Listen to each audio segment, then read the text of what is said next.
Daily morning tea குடிச்சிட்டு இருந்த அந்த ஹேபிட்டை வந்து நான் கம்ப்ளீட்டாக ஸ்டாப் பண்ணிட்டேன் in the last 2 to 3 months. And அது எதனால் பண்ணேன், எப்படி பண்ண முடிஞ்சுது, அண்ட் என்ன பெனிஃபிட்ஸ் ஆர் டிஃப்ரென்ஸ் எனக்கு ஃபீல் ஆகுது, அதுக்கெல்லாம் என்ன காரணம் முதல்ல இப்படி பண்ணணுங்கிறதுக்கு எல்லா டீட்டெயில்ஸும் நம்ம இந்த வீடியோவில் பார்க்க போகிறோம். Welcome to Subha's world.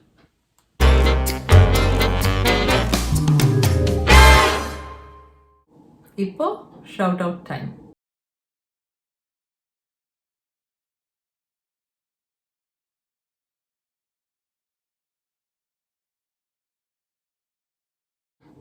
முக்கியமான டிஸ்க்ளைமர், நான் டாக்டர் கிடையாது, மெடிக்கல் ப்ரொஃபஷனல் கிடையாது. இந்த வீடியோவில் நான் சொல்கிற விஷயங்கள் எல்லாம் என்னோட personal journey and personal experience. Okay, first வந்து எதுக்கு இதெல்லாம், ஏன் இந்த ஒரு சேஞ்ச் கொண்டு வந்தேன். நான் வந்து ரொம்ப காலமாக ப்ரீ டயபெட்டிக்காக இருக்கேன். ப்ரீ டயபெட்டிஸ் அப்படிங்கிறது என்னன்னா, அஃபிஷியலாக டயபெட்டிஸ் இருக்குது அப்படின்னு சொல்கிறதுக்கு முன்னாடி இருக்கக்கூடிய ஒரு ஸ்டேஜ். அதாவது நார்மல் ரேஞ்சில் இல்லை பிளட் சுகர், ஆனால் டயபெட்டிஸ்லையும் இல்லை, அதுக்கு நடுவில் இருக்கக்கூடிய ஒரு ஸ்டேஜ் தான் ப்ரீ டயபெட்டிஸ். HB1AC அப்படின்னு சொல்லி ஒரு பிளட் டெஸ்ட் பண்ணுவாங்க. அது என்னன்னா, உங்களுக்கு லாஸ்ட் 3 monthsல உங்களோட பிளட் சுகர் என்னவா இருந்தது அப்படின்னு ஒரு பர்சன்டேஜாக ஒரு நம்பர் காட்டும். அந்த நம்பரில் 6.4%க்கு மேலே இருந்தால் அது வந்து அஃபிஷியலி டயபெட்டிஸ். ஆனால் 5.7க்கும் 6.4க்கும் நடுவில் நீங்கள் ஏதாவது ஒரு நம்பரில் இருந்தீங்கன்னா அப்போ நீங்கள் ப்ரீ டயபெட்டிக் அப்படின்னு அர்த்தம். நான் வந்து கிட்டத்தட்ட ஒரு 10 வருஷமாக அந்த ப்ரீ டயபெட்டிஸ் அப்படின்ற ரேஞ்சில் இருக்கேன் ஆர் இருந்தேன். இப்போ லாஸ்ட் நவம்பர், அதாவது 2025 நவம்பர் இருக்குல்ல, 3 மாதம் முன்னாடி, அப்போ என்னோட எண்டோக்ரைனாலஜிஸ்ட் அப்பாயின்மெண்ட்டில் பிளட் டெஸ்ட் பண்ணப்போ பார்த்தா 6.4ல் இருக்கேன். பார்டர் லைன், ப்ரீ டயபெட்டிஸ்க்கும் டயபெட்டிஸ்க்கும் இருக்கக்கூடிய பார்டர் லைன் இது. அந்த நம்பருக்கு நான் இப்போ வந்துட்டேன். ஆல்சோ கொஞ்சம் நம்ம வந்து ஹிஸ்ட்ரி என்னன்னு பார்த்தோன்னா, என்னோட ஃபேமிலியில் வந்து டயபெட்டிஸ் இருக்குது. ஓகே, எங்கள் அம்மாவுக்கு வந்து ஒரு லேட் 30sலேருந்தே அவங்களுக்கு வந்து டயபெட்டிஸ், டைப் 2 டயபெட்டிஸ் இருக்குது. ரெண்டாவது, எனக்கு வந்து ப்ரெக்னென்சியில், செகண்ட் ப்ரெக்னென்சியில் அந்த GCT பண்ணுவாங்க இல்லையா, குளுக்கோஸ் டெஸ்ட் பண்ணுவாங்க இல்லையா 7th monthல, அந்த டைமில் வந்து அந்த ஃபஸ்ட்டு டெஸ்ட் வந்து குளுக்கோஸ் சேலஞ்ச் டெஸ்ட்டுன்னு ஒன்று இருக்கும், GCTன்னு சொல்லுவோம். அது வந்து நான் பாஸ் ஆகலை. ஸோ அதுக்கப்புறம் திரும்ப இன்னும் கொஞ்சம் டீட்டெயில்டாக அந்த 3 hours-க்கு 1 hour, first hour, second hour, third ஹவர்னு வந்து எடுப்பாங்க இல்லையா, குளுக்கோஸ் டாலரன்ஸ் டெஸ்ட்டுன்னு ஒன்று. அந்த டெஸ்ட் பண்ணிவிட்டு அவங்க சொன்னாங்க, ஓகே உங்களுக்கு வந்து ஜெஸ்டேஷனல் டயபெட்டிஸ் இல்லை, பட் நீங்கள் வந்து கொஞ்சம் கேர்ஃபுல்லாக இருக்கணும், அண்ட் சுகர்ஸ் கட் பண்ணணும், அண்ட் டெய்லி வாக்ஸ் கண்டிப்பாக பண்ணணும், அதெல்லாம் சொன்னாங்க. ஸோ டயட் அண்ட் எக்ஸசைஸ் வச்சு மேனேஜ் பண்ணிக்கோங்க, பட் உங்களோட சுகர் வந்து நார்மலை விட ஸ்லைட்லி ஹையாக இருக்குது அப்படின்னு செகண்ட் ப்ரெக்னென்சிலேயே சொல்லிட்டாங்க.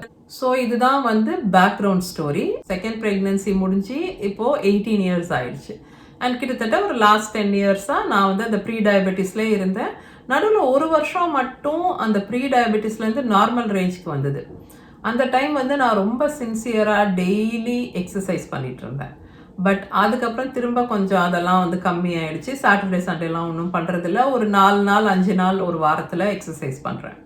ஸோ அப்படியே மேனேஜ் பண்ணிகிட்டு இருந்தேன்னா இப்போ வந்து கரெக்டாக பார்டர் லைனில் வந்து நிற்கிறேன் 3 மாதம் முன்னாடி. அப்போ தான் நான் நினச்சேன், ஓகே இன்னும் ஃபர்தராக நான் என்ன பண்ண முடியும், போர்ஷன் ஆல்ரெடி கம்மி பண்ணிட்டேன், எக்ஸசைஸ் 4 to 5 days பண்ணுறேன், சாட்டர்டே சண்டே பண்ண முடிகிறது இல்லை ப்ராக்டிக்கல் ரீசன்ஸ்னால. ஸோ அடுத்த ஸ்டெப்பாக என்ன பண்ணலான்னா, சுகர்ஸ், ஆடட் சுகர்ஸை வந்து கட் பண்ணிடலாம் அப்படின்னு யோசித்தேன். ஸோ இந்த மார்னிங் டீ, அந்த ஸ்வீட் டீயோட ஆரம்பிக்கிறோம் இல்லையா, அதை கட் பண்ணால் என்ன அப்படின்னு எனக்கு தோணுச்சு. ஸோ இப்போ நம்ம இந்த ஹவு பார்ட்டுக்கு வரும். டெய்லி எடுத்துக்கக்கூடிய அந்த ஒரு சுகர் ஆர் ஹனி, ஆக்சுவலி நான் என்னோட டீயில் ஹனி தான் போட்டுக்குவேன். ஜிஞ்சர் டீ, என்னோட யூடியூப் சேனலோட first video ginger tea. So daily அந்த மார்னிங் வந்து இஞ்சி போட்டு tea with honey, not sugar, சர்க்கரை கிடையாது, தேன் போட்டு தான் குடிப்பேன். ஆனாலும் ஹனியோ சுகரோ வெல்லமோ கருப்பட்டியோ எல்லாமே வந்து சுகர்ஸ் தான். ஓகே, அது உங்களோட பிளட் சுகரை ஹை ஆக்க தான் செய்யும்.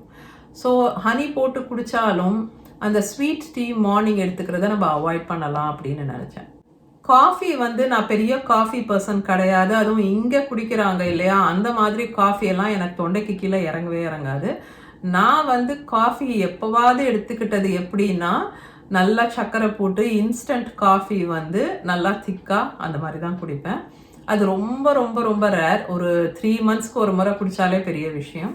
ஸோ அதையும் நிறுத்திடலாம் அண்ட் மார்னிங் டெய்லி டீயையும் நிறுத்திடலாம் அப்படின்னு முடிவு பண்ணேன். காஃபியும் டீயும் நிறுத்துறது வந்து அவ்வளோ ஒன்றும் ஈஸி கிடையாது அப்படின்னு நீங்கள் நினைக்கிறது எனக்கு டோட்டலி புரியுது. நீங்கள் வந்து ஒரு ஹேபிட்டில் இருக்கீங்க. ஒரு நாளைக்கு ஒரு 2-3 தடவை டீ குடிச்சு பழகிட்டீங்க. உங்களோட ஒர்க்கில் வந்து டீ பிரேக்கில் டீ குடிச்சு பழகிட்டீங்க. இல்லை நீங்கள் ஒரு டீ லவர் இல்லை காஃபி லவர்னால் அது ரொம்ப கஷ்டம். நிறுத்துறது அவ்வளோ ஈஸி கிடையாது.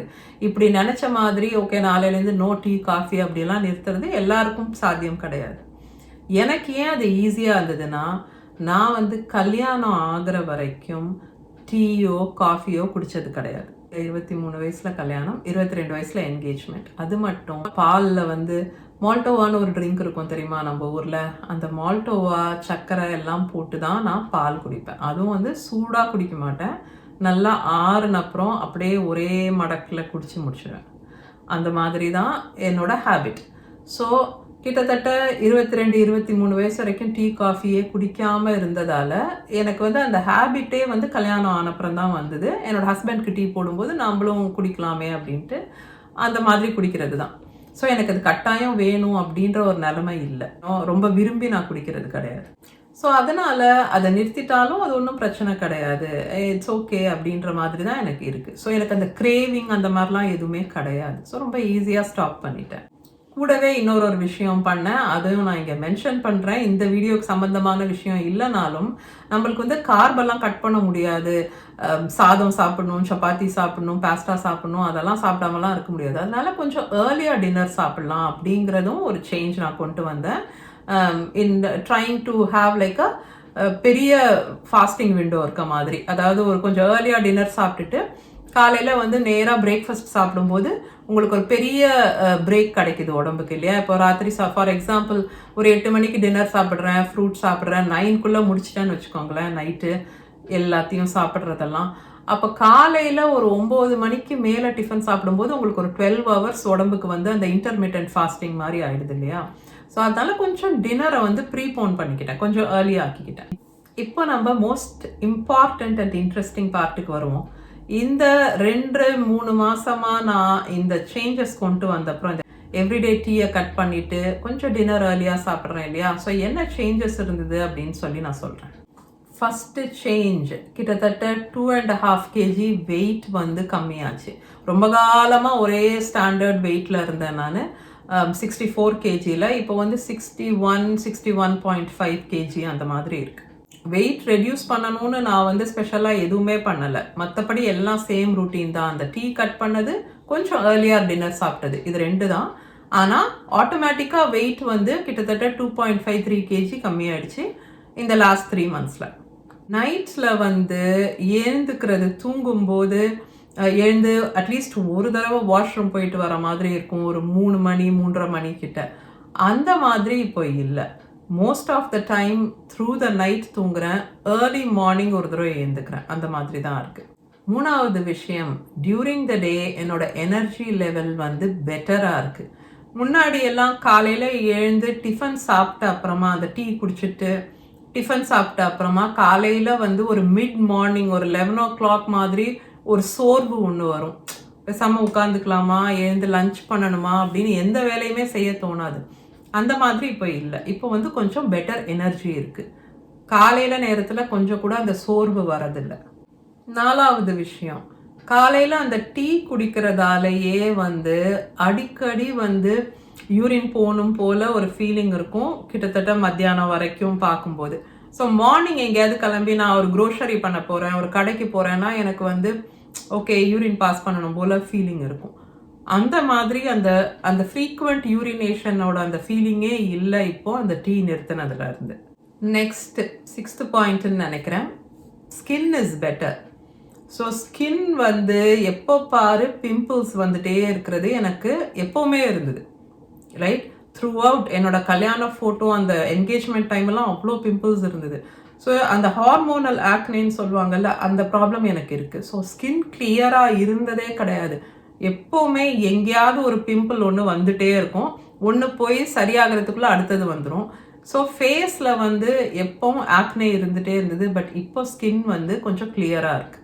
பிகாஸ் இந்த டீ அண்ட் காஃபி நிறுத்தின அப்புறம் ஹார்மோனல் பேலன்ஸ் வந்து பெட்டராக இருக்குது அப்படின்னு நினைக்கிறேன்.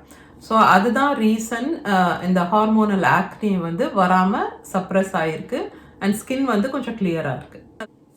7th பாயிண்ட், ஹார்மோனல் பேலன்ஸ் பெட்டராக இருக்குன்னு நினைக்கிறேன்னு சொன்னேன் இல்லையா, அதோடையே சேர்ந்தது இந்த பீரியட் டைம் கிட்ட ஆர் அட்லீஸ்ட் அந்த 3rd வீக், அந்த பீரியட்க்கு 1 வீக் முன்னாடியிலேருந்தே கிட்டத்தட்ட வந்து பிரெஸ்ட் சோர்னஸ் மாதிரி இருக்கும், ஒரு மாதிரி டெண்டராக இருக்க மாதிரி இருக்கும் பிரெஸ்ட்ஸ். எப்போவுமேலாம் அப்படி இருந்ததில்லை, இந்த பெரிமெனோபாஸ் ஸ்டேஜில் அந்த மாதிரி இருக்குன்னு வச்சுக்கோங்க. அந்த மாதிரி இப்போ இல்லை இந்த லாஸ்ட் 2 months-ஆ. Also another very interesting thing, 8th point பெனிஃபிட்ஸில் என்னன்னா, எனக்கு வந்து எப்போவுமே ஹெவி பீரியட் இஷ்யூஸ் இருந்துகிட்டே இருக்கும். Like you know right from menarche, right? அந்த பியூபர்ட்டி ஸ்டேஜில் இருந்து எப்போவுமே எனக்கு ஹெவி பீரியட்ஸ் உண்டு.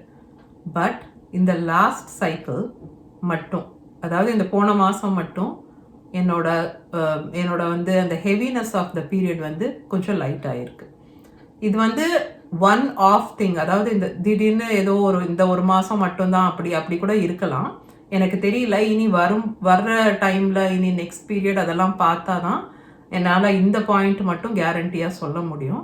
பட் இப்போதைக்கு ஒரு பெரிய ரிலீஃப் அண்ட் ஒரு பெரிய சேஞ்ச் அந்த லாஸ்ட் பீரியட் வந்து கொஞ்சம் லைட்டராக இருந்தது. ஸோ நீங்களும் என்ன மாதிரி சுச்சுவேஷனில் இருக்கீங்க, இல்லைனா ப்ரீ டயபெட்டிஸில் இருக்கீங்க அண்ட் நீங்கள் ஆல்ரெடி போர்ஷன் அளவு கம்மி பண்ணிட்டீங்க, எக்ஸசைஸ் பண்ணுறீங்க, எல்லாம் பண்ணுறீங்க, ஆனாலும் அந்த ப்ரீ டயபெட்டிஸில் இருந்து சரியாக முடியல, இல்லை ப்ரீ டயபெட்டிஸ் இன்னும் கொஞ்சம் கொஞ்சமாக இன்க்ரீஸ் ஆகிட்டுருக்கு, டயபெட்டிஸ் டுவர்ட்ஸ் டயபெட்டிஸ் வந்து போயிட்டுருக்கு, அப்படின்ற மாதிரி சுச்சுவேஷனில் இருக்கீங்கன்னா நீங்கள் வந்து இந்த ஒரு ஸ்டெப்பை வந்து எடுத்து பாருங்கள், ட்ரை பண்ணுங்கள். என்னோட சுச்சுவேஷனில் வந்து நான் பாதியில் தான் இந்த ஹேபிட்டே வந்தது. 23 வயசுக்கு அப்புறம் தான் நான் டீ குடிக்க பழகுனதால என்னால் அந்த டீ காஃபி இல்லாமல் இருக்க முடிஞ்சுது.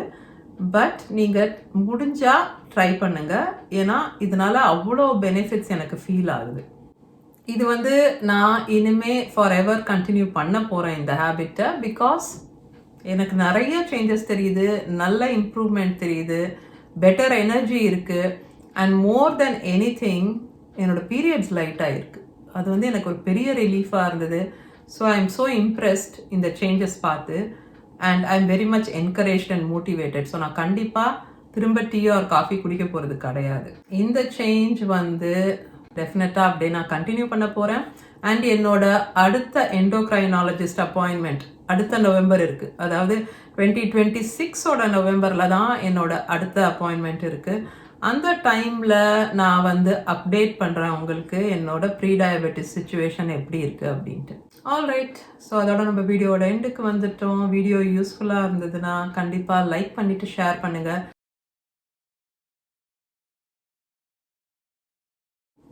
உங்கள் எல்லாரையும் நான் நெக்ஸ்ட் வீடியோவில் மீட் பண்ணுறேன். பாய்.